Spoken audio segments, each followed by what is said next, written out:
Hi, we're the audience.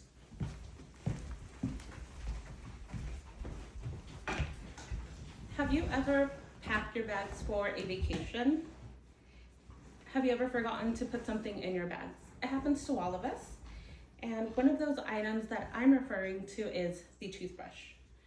When you leave your home and you don't brush your teeth, sometimes you can feel a little self-conscious when you're speaking to a person because you might be asking, can this person smell my breath because I didn't brush my teeth this morning? And you know what, sometimes that happens and it's okay. Have you ever thought about who invented the toothbrush? Where did the toothbrush originate from? And any of the history of the toothbrush? You probably haven't. My name is Lupa Ortiz, and today I would like to talk to you all about the modernization of the toothbrush. Toothbrushes come in many forms now, and they have different designs. Some are manual, some are electric, but they are an important and essential part of your every single day needs. Your toothbrush helps you prevent cavities, gum disease, and it really keeps you very healthy. Everyone that has teeth needs to have a toothbrush. I'd like to take you on a quick trip back in time to where the first toothbrush originated from, what they might have looked like, and I'd even like to talk to all of you about how World War II influenced society with a toothbrush. So the origins of the toothbrush first originated in the Egyptian times in the 3500s BC, and the way that the Egyptians used a wooden stick, a little wooden stick, they would fray the ends of a stick and they would use that as a toothbrush. I do have a couple images and slides that I'd like to show you all. This is an image of a twig toothbrush from the 3500s BC. I don't know if you can see, but it has some frayed edges, and they would use that as a toothbrush. Sometimes archaeologists have even found some of these twigs in the Egyptian tombs as they've been found in the tombs. The Chinese are the ones that invented the toothbrush with actual bristles. Now, the way that the Chinese would make these toothbrushes, they would actually use a bamboo stick or a bone, and they would sew the hair of the back of a pig's hair, and they would use that as the bristles. Eventually, this type of toothbrush style made its way to Europe, and the Europeans actually used horsehair because it was a little bit softer. And the first modern toothbrush was mass-produced in England in 1780 by a man named William Addis.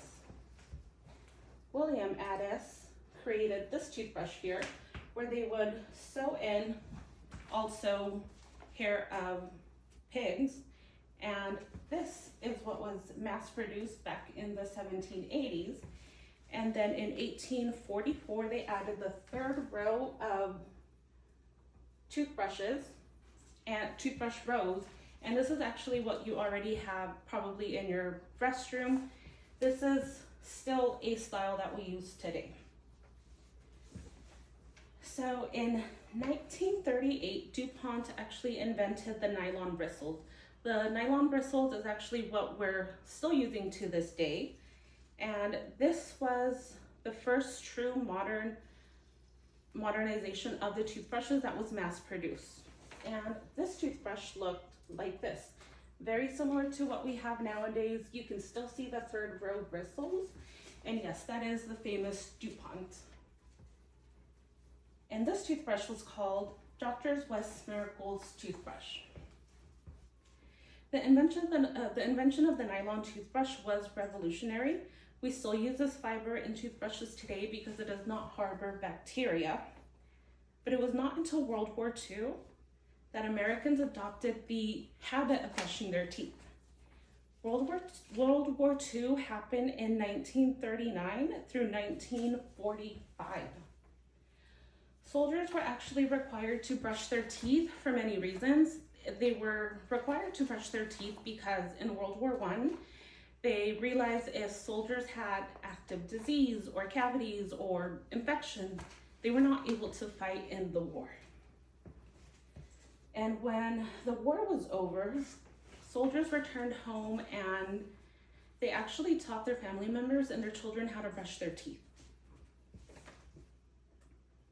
I'm going to show you one more slide. And the true modernization of the toothbrush happened in 1960 when they invented the electric toothbrush. This is similar to what we have nowadays. Modern toothbrushes come in various shapes, sizes, and functions. The first electric toothbrush was made in 1960 and it was called the Broxidents, and we still have this style today. The toothbrush has come a long way from the early Egyptian times to modern times, where this toothbrush can be accommodated if you have special needs or any kind of disabilities. So next time that you are packing for your trip, don't forget about the toothbrush, don't forget about the history, and don't forget to pack it in your bags. I hope that you look at the toothbrush differently now. What was once a simple and ancient tool will remain the best tool to keep you healthy. And don't forget to brush your teeth 2 times a day for 2 minutes. And don't forget to floss. Thank you.